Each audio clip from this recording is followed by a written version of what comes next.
সূরা লুকমানের 34 নম্বর আয়াতের ভিতরে কি বলছেন? ওয়ামা তাদরি নাফসুম বিআইয়ি আরদিন তামুত। আপনার মৃত্যু কোথায় হবে কেউ জানে না। জানেন কে? আরো একটু আস্তে বলেন, জানেন কে? আপনার মৃত্যু আপনার বাড়িতে হবে, এই ধরনের কোন নিশ্চয়তা আছে নাকি? নাই।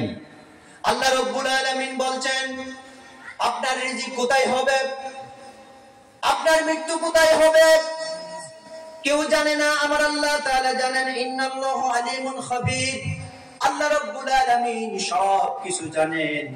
সুতরাং অনেকে মনে করে হুজুর আমি তো এখনো ইয়ং আছি, আমি এখন 5 ওয়াক্ত নামাজ না পড়লেও আমার বয়স যখন বেড়ে যাবে, 40 বছর যখন হবে, 50 বছর যখন হবে, তখন আমি নামাজ ধরব, তাসবিহ তাহলিল করব, কোরআন হাদিস পড়ব, এই ধরনের আশা নিয়ে বসে আছে। এই ধরনের মানুষ আমাদের সমাজে আছে না নাই? আর একটু আস্তে বলেন, আছে না নাই? অনেকে বলে আমার বয়স এখনো কম, নামাজ পড়ে ধরবো।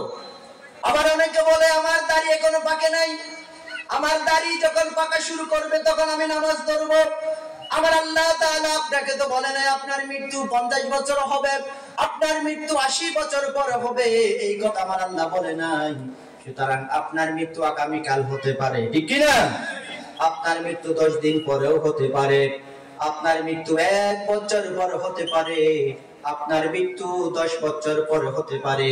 সুতরাং আপনি যেই সময়টুকু পেয়েছেন এই সময়টাকে আপনার জীবনের শেষ সময় হিসেবে বিবেচনা করতে হবে, ঠিক কি না? আপনি যদি আপনার সময়টাকে শেষ সময় হিসেবে যদি বিবেচনা না করেন তাহলে আপনার জীবনটা অন্ধকার হয়ে যাবে। আপনি হঠাৎ মারা যেতে পারেন, তখন যদি আফসোস করেন, মালাকুল মাউত যখন আপনার কাছে আসবে যদি বলেন আমাকে 1 দিন সময় দেন, আমাকে 1 সপ্তাহ সময় দেন, আমাকে 5 দিন সময় দেন, এই ধরনের যখন আপনি সময় চাইবেন মালাকুল মাউত আপনাকে 1 মুহূর্ত সময় বাড়িয়ে দিবে না, ঠিক কি না? তাহলে মৃত্যুর জন্য প্রস্তুতি নেওয়ার দরকার আছে না নাই? আর একটু আস্তে বলেন, আছে না নাই? আমার প্রিয় বন্ধুগণ, মুসনাদ আহমদের ভিতরে এসেছে ইদা আরাদাল্লাহু কবদা আবদিন বিআরদিন জাআলা লাহু বিহা হাজাতান। আপনার মৃত্যু যেখানে হবে, মনে করুন আপনার মৃত্যু ঢাকায় হবে, আপনার মৃত্যু চিটাগাং হবে, আপনার মৃত্যু মালয়েশিয়া হবে, আপনার মৃত্যু সৌদি আরব হবে, দেখবেন আপনার মৃত্যু আসার আগে আল্লাহ তাআলা এমন একটা প্রয়োজন আপনাকে এনে দেবেন, আপনি মৃত্যুর জন্য সেই স্থানে আপনাকে চলে যেতে হবে, ঠিক না?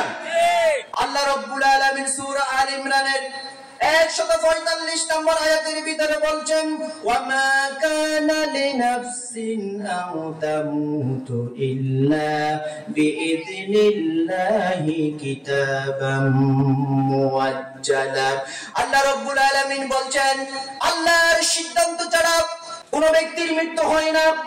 আল্লাহর সিদ্ধান্ত যখন অবধারিত হয়ে যাবে, এই পৃথিবীতে যত গাছপালা আছে একটা গাছের পাতাও নড়ে না, একটা গাছের পাতাও পড়ে না আল্লাহর সিদ্ধান্ত ছাড়া। সুতরাং এই পৃথিবীতে যা কিছু হচ্ছে সব কিছুর পেছনে আমার আল্লাহর সিদ্ধান্ত আছে, আছে না?